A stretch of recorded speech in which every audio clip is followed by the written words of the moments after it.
السلام علیکم ورحمۃ اللہ وبرکاتہ۔ جن حضرات نے چینل کو سبسکرائب نہیں کیا تو سبسکرائب کر کے بیل بھی لازمی دبایا کریں تاکہ فوراً پتہ چل سکے کون سا وظیفہ آ چکا ہے اور پھر بعد میں آپ لوگ آرام سے دیکھ سکیں۔ جزاک اللہ خیر۔ بسم اللہ الرحمن الرحیم۔ السلام علیکم ورحمۃ اللہ وبرکاتہ۔ محترم ناظرین و سامعین، آج میں ایک ایسا عمل آپ کی خدمت میں لے کر آیا ہوں کہ اگر آپ کا گھر کا کوئی فرد ہے، چاہے وہ بھائی ہو سکتا ہے، شوہر ہو سکتا ہے، ٹھیک ہے نا، ویسے تو یہ جو آج میں آپ کو بتا رہا ہوں یہ جتنے بھی مرد حضرات ہیں، یقین جانیں اگر آپ چاہتی ہیں کہ بھئی میرا جو مرد ہے، چاہے وہ آپ کے گھر کا کوئی بھائی ہے، بیٹا ہے، ٹھیک ہے نا، یا شوہر ہے، اگر آپ چاہتی ہیں کہ وہ ترقی کرتا چلا جائے اور اس کی کاروبار میں اور اس کی جاب میں اللہ تعالیٰ خوب برکتیں دے، تو یقین جانیں اس سے بہترین عمل آپ کو کہیں نہیں ملے گا۔ ایسا زبردست عمل ہے کہ آپ یقین جانیں آپ بہت خوش ہو جائیں گے۔ وہ کیا ہے؟ ایک یہ نصیحت بھی ہے آپ سب کے لیے، یعنی خواتین کے لیے خاص طور پر، کہ جب آپ کا شوہر ہے، بھائی ہے، بیٹا ہے، یہ تجارت کے لیے جائے یا کاروبار کے لیے جائے تو آپ کیا کریں؟ چاشت کی نماز پڑھ لیں۔ چاشت کی نماز پڑھ کر برکت کے لیے دعا کریں تو یقین جانیں یہ ایک ایسا عمل ہے، اس سے بے تحاشا روزی میں برکت ہوگی۔ ایک وقت تھا کہ جب خاوند جو ہے وہ تجارت کے لیے، نوکری کے لیے گھر سے نکلا کرتے تھے، ہوتا کیا تھا کہ ان کی بیویاں مصلے پر بیٹھ کر چاشت کی نماز پڑھا کرتی تھیں۔ ان کی بیویاں اپنا دامن پھیلا کر اللہ تعالیٰ سے دعائیں مانگا کرتی تھی کہ اللہ میرا خاوند اس وقت رزق حلال کے لیے گھر سے نکل پڑا ہے، اس کے رزق میں برکت عطا فرما، اس کے کام میں برکت عطا فرما۔ یہ عورتیں رو رو کر دعائیں مانگا کرتی تھیں۔ اللہ تعالیٰ مرد کے کام میں برکت دیتا تھا، اور مسلمان معاشرے میں عورت جو ہے وہ گھر کی رانی کا درجہ رکھتی ہے، لہٰذا گھر کے ماحول کا دار و مدار عورت کی دینداری پر موقوف ہوتا ہے۔ اگر عورتیں نیک طبع ہوں گی تو بچوں کو بھی دینی رنگ سے رنگ دیں گی۔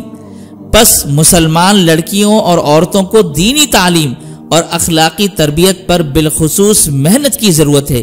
کسی نے سچ کہا ہے کہ مرد پڑھا تو فرد پڑھا، عورت پڑھی تو خاندان پڑھا۔ فرانس کے جو بڑے عقل مند لوگ تھے ان میں سے کسی کا یہ ایک مقولہ ہے کہ تم مجھے اچھی مائیں دو، میں تمہیں اچھی قوم دوں گا۔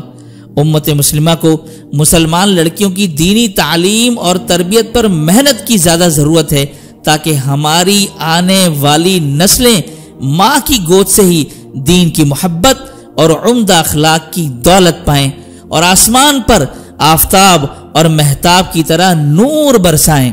پہلے زمانے میں عورتیں روٹیاں پکاتے پکاتے کئی قرآن پاک پڑھ لیا کرتی تھی۔ جس طرح مرد عبادت کر کے اللہ رب العزت کا تعلق حاصل کر سکتا ہے، اسی طرح عورت بھی عبادت کر کے اللہ رب العزت کا تعلق اور اس کی معرفت حاصل کر سکتی ہے۔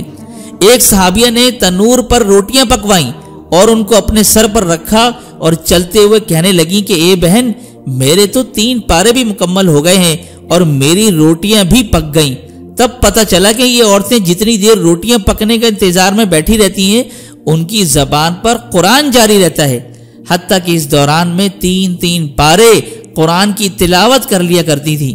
بہت دھیان سے سن لو بھائی، اور پڑھ بھی لینا اور اپنی بیوی بچوں کو بتا بھی دینا تاکہ ہمارے گھر میں معاشرہ ٹھیک رہے۔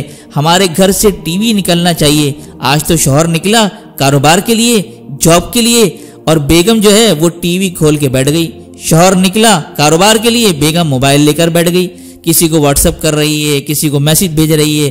شوہر گیا، ذمہ داری پوری ہو گئی، بچے بھی اسکول چلے گئے، اب ذرا فارغ ہوں تو میں ذرا واٹس ایپ دیکھ لوں، موبائل دیکھ لوں، کسی سے بات کر لوں، وغیرہ وغیرہ۔ وقت ضائع نہیں کیا کرتے، کچھ پتہ نہیں کس وقت موت کا فرشتہ آ جائے اور لے کر چل دے۔ دنیا جتنی مقدر ہے اتنی آپ کو ضرور ملے گی، لیکن ایک نصیحت یاد رکھنا، دنیا ہاتھ سے نکل گئی غریب ہو جاتا ہے، اور یہی دنیا دل سے نکل گئی ولی ہو جاتا ہے۔ میں یہ نہیں کہتا کہ آدمی فقیر بن جائے، دنیا کو جو ہے دل سے نکالو۔ بہت اچھا ہے وہ پیسہ جو جیب میں ہے لیکن دل میں نہیں ہے، اور بہت برا ہے وہ پیسہ جو دل میں تو ہے لیکن جیب میں نہیں ہے۔ اس لیے دل سے دنیا کو نکالو۔ اللہ تعالیٰ سے میں دعا کرتا ہوں کہ اللہ تعالیٰ خوب حلال مال اور منال کے دروازے ہم سب کے لیے کشادہ کرے۔ آمین ثم آمین۔ تو آپ سب بھی کمنٹس میں آمین لکھیے گا۔ السلام علیکم ورحمۃ اللہ وبرکاتہ۔ وآخر دعوانا ان الحمد للہ رب العالمین۔